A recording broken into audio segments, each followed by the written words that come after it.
Hi friends, welcome to మన channel. Friends, ఈరోజు వీడియోలో 2 తెలుగు రాష్ట్రాలకు సంబంధించిన లేటెస్ట్ వెదర్ అప్డేట్ వచ్చేసింది. ఇక ఆ వివరాలేంటో ఈ వీడియోలో మనం చూద్దాం. ఏపీలో మరోసారి వర్షాలు కురుస్తాయని వాతావరణ శాఖ పేర్కొంది. బంగాళాఖాతంలో ఉపరితల ఆవర్తనం ఏర్పడింది. దీని ప్రభావంతో సముద్రం నుంచి తూర్పు గాలులు ఆంధ్రప్రదేశ్ మరియు తమిళనాడు వైపు వీస్తున్నాయి.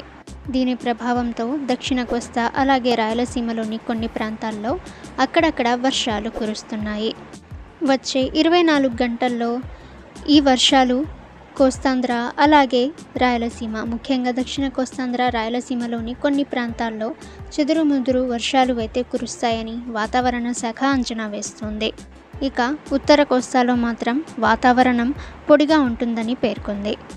బాపట్ల, గుంటూరు, ప్రకాశం, అన్నమయ్య, చిత్తూరు, శ్రీ సత్యసాయి, తిరుపతి, కడప జిల్లాల్లో ఒక మోస్తరు నుంచి భారీ వర్షాలు కురిసే అవకాశం ఉందని అంచనా వేస్తుంది వాతావరణ శాఖ. ఇక ఏపీలోని ఏజెన్సీ ప్రాంతాల్లో చలి వణికిస్తుంది. ఉదయం వరకు కూడా పొగమంచు అల్లుకోనుంది.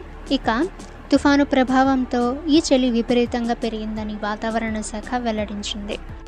ఇక ఈ అల్పపీడనం కారణంగా తెలంగాణలో కూడా ఉష్ణోగ్రతలు భారీగా తగ్గిపోయాయి. ఇక అక్కడక్కడ వర్షాలు అయితే కురవనున్నాయి. So this is today's weather forecast. ఇలాంటి లైవ్ వెదర్ ఫోర్కాస్ట్ అప్డేట్స్ కోసం మన ఛానల్ని సబ్స్క్రైబ్ చేసి బెల్ ఐకాన్ని ఆల్ మీద ట్యాప్ చేయండి. అండ్ ఈ వీడియో మీకు నచ్చితే లైక్ అండ్ షేర్ చేయండి.